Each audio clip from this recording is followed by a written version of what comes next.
9 Raina yang malang. Turunkan aku, bajingan! Turunkan aku, mereka tidak akan melihatnya lagi. Ucap Raina memaksa Elvano melepaskan gendungannya. Elvano langsung meletakkan Raina di atas ranjang. Saat hendak ingin meletakkan, tanpa sengaja Elvano kesandung oleh karpet ranjang itu, membuat Elvano jatuh di atas tubuh Raina. Mata mereka kini saling menatap intens. Elvano merasakan getaran dalam hatinya saat memandang wajah cantik Raina. Hidung mancung, pipi tembem, bibir merah sensual membuat kecantikan Raina sempurna. "Woi, berat!" teriak Raina kepada Elvano, membuat Elvano tersadar dari tatapan intensnya saat menatap wajah Raina. "Kau berat sekali!" Celetu Elvano langsung menjauhkan dirinya dari Raina. Mata Raina yang mendengar perkataan Elvano langsung menatap tajam ke arah Elvano. "Kau bilang apa? Aku berat. Begak. Bagekak. Bukhak!" Pukulan keras Raina ke tubuh Elvano. "Kau saja yang tidak punya tenaga!" ucap Raina kesal dengan Elvano. "Sia-sia aku menolongmu!" ucap Raina kini ingin meninggalkan Elvano. Elvano dengan cepat menarik tangan Raina sehingga kini tubuh mereka berhadap-hadapan, kini kembali lagi mata mereka saling menatap. "Apa kau menyetujui perjanjian itu?" ucap Elvano lembut. "Tidak. Aku hanya kasihan melihatmu seperti orang bodoh tadi," ucap Raina cetus. "Kau! Apa? Sudah aku katakan aku tidak ingin menikah!" teriak Raina. "Ingat Raina, kau sudah menjadi milikku dan aku tidak suka penolakan!" umpat Elvano geram melihat sifat tengil Raina. Ya, terserah!" ucap Raina berjalan keluar kamar Elvano. "Raina Avelin Patra!" teriak Elvano keras merasa frustasi dengan sifat Raina. "Sayang, bagaimana ini kita sudah berjanji dengan keluarga Chen? Kasihan Cecilia, dia sangat mengharapkan Elvano," ucap Talita kepada Matthew suaminya. "Aku juga tidak menyangka dia menikah. Siapa wanita itu? Dari mana dia? Dan seperti apa latar belakangnya?" ucap Matthew bingung. Matthew tahu Elvano sekarang sangat membenci seorang wanita. Saat mominya meninggal, Elvano hanya memiliki Laura, tapi Laura malah meninggalkannya. Kemudian kedatangan Talita yang terlalu cepat menggantikan posisi sang mami membuatnya menjadi pria yang sangat membenci seorang wanita. "Sialan!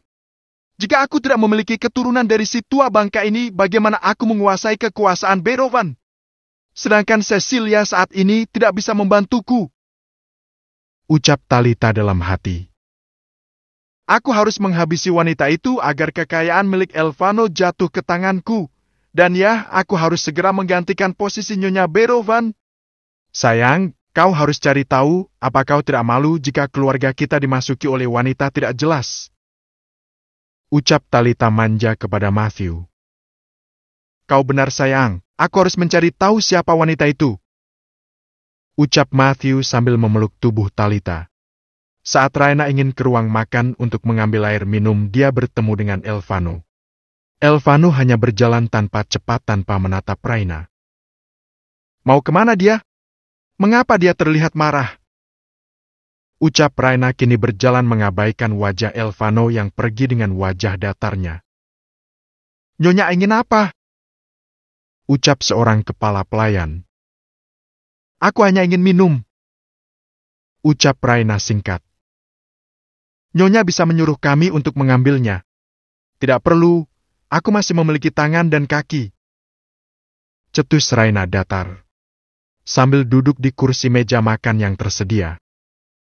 "Hei madam, apa rumah ini milik Gabriel?" ucap Raina bertanya. "Iya nyonya, rumah ini adalah milik Tuan Elvano. Mengapa orang tuanya tidak tinggal di sini?"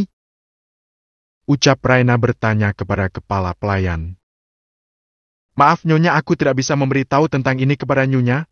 Jika nyonya ingin tahu, tanyakan saya pada Tuan Elvano," Ucap kepala pelayan itu dengan hormat kepada Raina. Aku hanya ingin tahu, tenanglah, aku tidak akan memberitahu siapapun jika kau berbicara. Tidak hanya kami memiliki sumpah untuk tidak membicarakan apapun tentang keluarga Tuan Elvano. Ucap pelayan itu dengan hormat. Baiklah, jika kau tidak ingin memberitahukannya tidak apa.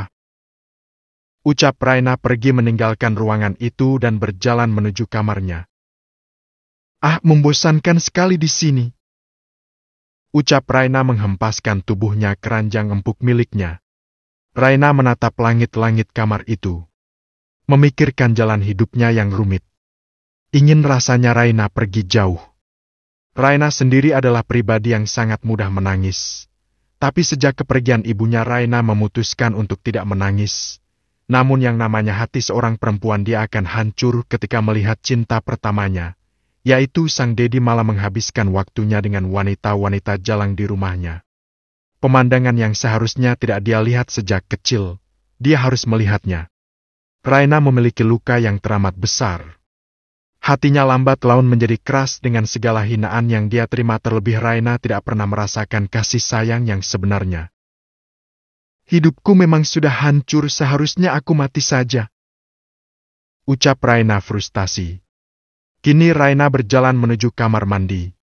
Menatap wajah cantiknya. Sambil berbicara dengan dirinya melalui cermin. Raina sadar bahwa kehidupannya saat ini tidaklah ada artinya, terlebih saat sang Dedi tidak menginginkannya lagi.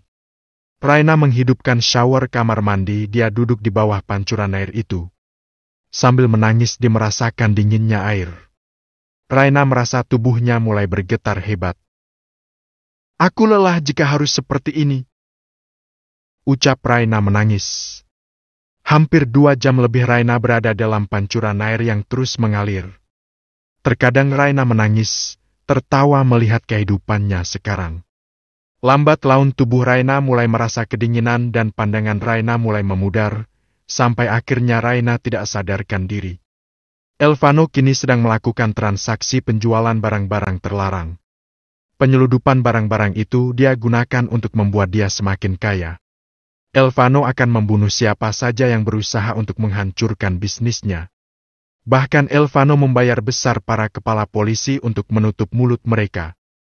Elvano bergerak dalam berbagai bidang dunia mafia. Obat-obatan terlarang juga sebagai pemasukan kekayaan Elvano. Namun meskipun begitu banyak para pemimpin mafia gelap ingin menjatuhkan kekuasaan Elvano.